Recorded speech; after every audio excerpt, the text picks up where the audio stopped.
நேர்களே, வாஸ்துவில் ஏதாவது குறிப்பிட்டு சொல்கிற அளவுக்கு சொல்ல முடியுமா?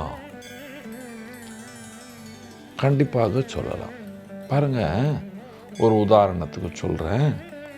ஒரு பங்களா, 4 அண்ணன் தம்பிங்க, ஒவ்வொருத்தரும் ஒவ்வொரு ஃப்ளோரில் இருக்காங்க. ஹைதராபாத் நிகழ்ச்சி இது ஒரு வேறு விஷயத்துக்கு கூப்பிட்டாங்க. ஆனால் அந்த வீட்டில் நான் பார்த்த ஒரு பெரிய சப்ஜெக்ட், அதனாலேயே சொல்கிறேன், கவனிக்க வேண்டும். அந்த வீட்டில் தென்கிழக்கு நுழைவாசல், அதாவது கார் போகிற மாதிரி, பங்களாவில் சவுத் ஈஸ்டில் கார் போகிற மாதிரி பின்னாலெல்லாம் இடம் விட்டுருக்காங்க.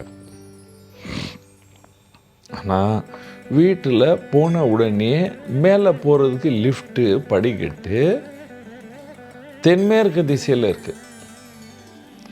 தென்மேற்கில் தெற்கு மத்திய பகுதியில் லிஃப்ட்டு, தென்மேற்கில் படிக்கட்டு.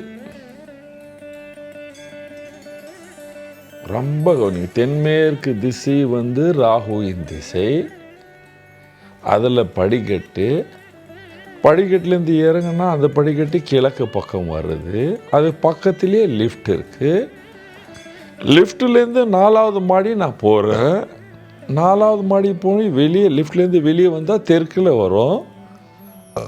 ரைட் திரும்பி உள்ளே போகணுன்னா தென்கிழக்கு வாசல், தெற்கு சென்டர் வாசல் அப்படின்னு. அந்த வீட்டில் சமையலறை தென்கிழக்கு. வாஸ்து பண்ணணும் அப்படின்னாங்க.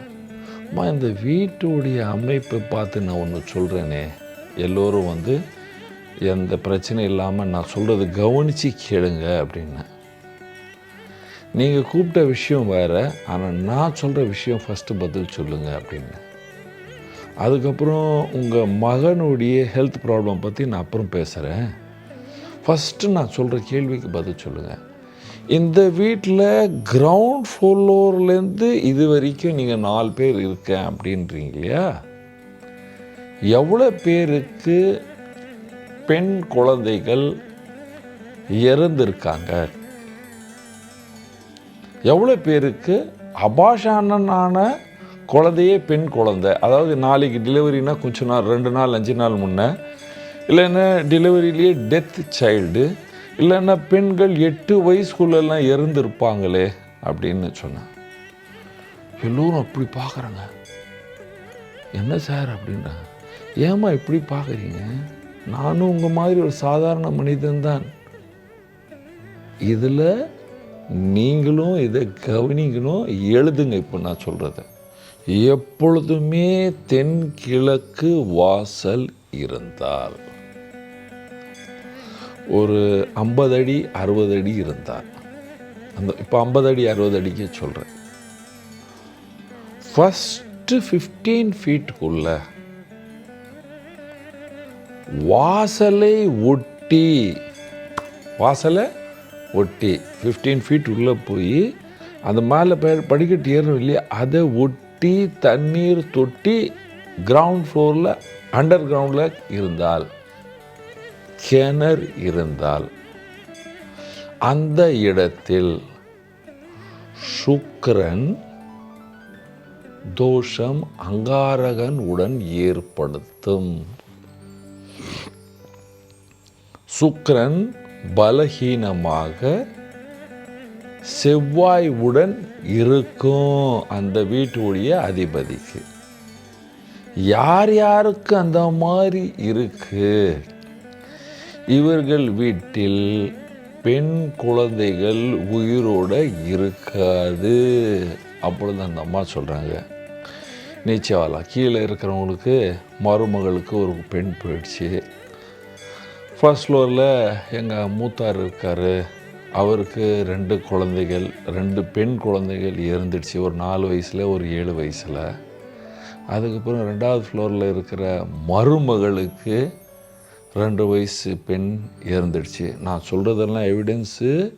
நீங்கள் யாராவது டவுட் இருந்தால் நான் அந்த வீட்டே உங்களை இட்டுன்னு போய் காட்டுவேன். ஹைதராபாத்தில் கியான்பாக் காலனி ஓல்ட் சிட்டியில் இருக்குது. பஜாஜ் ஃபேமிலி உடைய வீடு இட்டுன்னு போய் காட்டுவேன். எல்லோரும் ஆச்சரியப்படுறாங்க. சார் இந்த மாதிரியா? ஆமாப்பா இருக்கு. ஐயா இதுக்கு என்ன காரணம்? ஒரு மனிதனுடைய பாஸ்ட் கர்மா. வெறும் ஜோசி அக்னிய இதில் சமையலாரு அப்படி இப்படின்னு சொன்னால் அது வேஸ்ட். வாழ்க்கையை அனுபவம் இருக்கணும், தெய்வ நம்பிக்கை இருக்கணும். அப்போ தான் இந்த புக்கையை தொடணும், இல்லைன்னா தொடவே கூடாது. வெறும் பணம் சம்பாதிக்கிறதுக்காக இந்த கதையை சொல்லக்கூடாது. நானும் லட்சக்கணக்கில் வாங்கி நான் சம்பாதிச்சிட்டேன். ஆனால் அனுபவம் 35 வருஷம் அனுபவம். தென்கிழக்கு என்று சொல்லும் பொழுது மகாலட்சுமி துர்கையின் இடம். அந்த இடத்தில் பாருங்க, நுழைஞ்ச உடனே இருக்கு, ஒரு 10 அடி தள்ளி இருக்கு. 10 அடி 5 அடி தள்ளி இருந்தால்தான் பெண் குழந்தைகள் எரிஞ்சிடுவாங்க, அதாவது இறந்துடுவாங்க.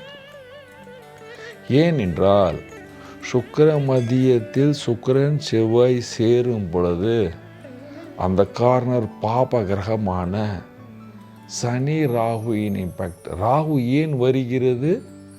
ஏனென்றால் தென்மேற்கு திசையில் படிக்கட்டு இருக்கும் பொழுது ராகு சனி இணைகிறது. அது இணைஞ்சு இந்த கார்னரில் இப்படி இருந்ததுன்னா இந்த மாதிரி வீட்டில், நம்ம வீட்டில் பெண்களுக்கு விபத்துகள் ஏற்படுத்தும்.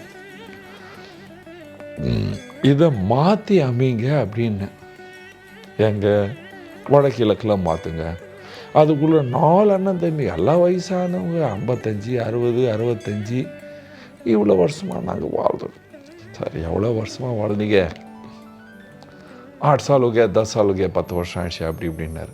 இதுக்கு முன்னே வேறு வீட்டில் வாழ்ந்தீங்க இல்லையா? ஆமாம்.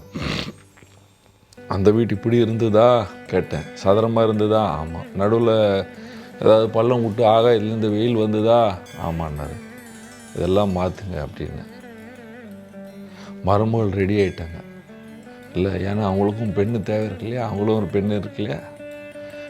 நான் இவங்கெல்லாம் கேட்க மாட்டாங்கம்மா தற்சமயம். நீங்கள் ஒரு என்ன செய்யுங்க, க்ரீன் கலர் மேட், இப்போதெல்லாம் பிளாஸ்டிக்கில் வருது இல்லையா, ஒரு 10 அடிக்கு வாங்கிட்டு வாங்கன்னு. அம்மார சட்மே எங்கள் தலை மேல் மாடியில் இருக்குது அப்படின்னா அதை வேலைக்காரனை விட்டு வர வச்சாங்க.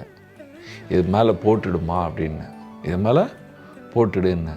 இம்பேக்ட் வில் ரெடியூஸ் டு 40% அப்படின்னு. இப்போ 2 பெண்களுக்கு கர்ப்பம் இருக்குது. இப்போ நான் சொன்னது 6 மாதம்தான். இப்போ அடுத்த டெலிவரி ஆகி என்ன வருது, அது ஆண்டவனுடைய அருள் அப்படின்னு சொல்வேன். அந்த மாதிரி எந்த வீட்டிலையும் பெண் குழந்தைகள் இந்த மாதிரி விபத்துக்கு ஆளாகினால் அந்த வீட்டின் தென்கிழக்கு திசையின் 2ஆம் பாகத்தை பார்க்க வேண்டும். 2ஆம் பாகத்தில் தண்ணீர் தொட்டி இருந்தால், அல்லது இப்போ ஏழைகள் வீட்டு ஒரு லைன் சொல்கிறேன். ஏழைகள் வீட்டின் தென்கிழக்கில் நீங்கள் சமையல் செய்கிறீங்கம்மா, வெளியே ப்ளூ ட்ரம்லெல்லாம் தண்ணி பிடிச்சி வைக்காதீங்க தென்கிழக்கில்.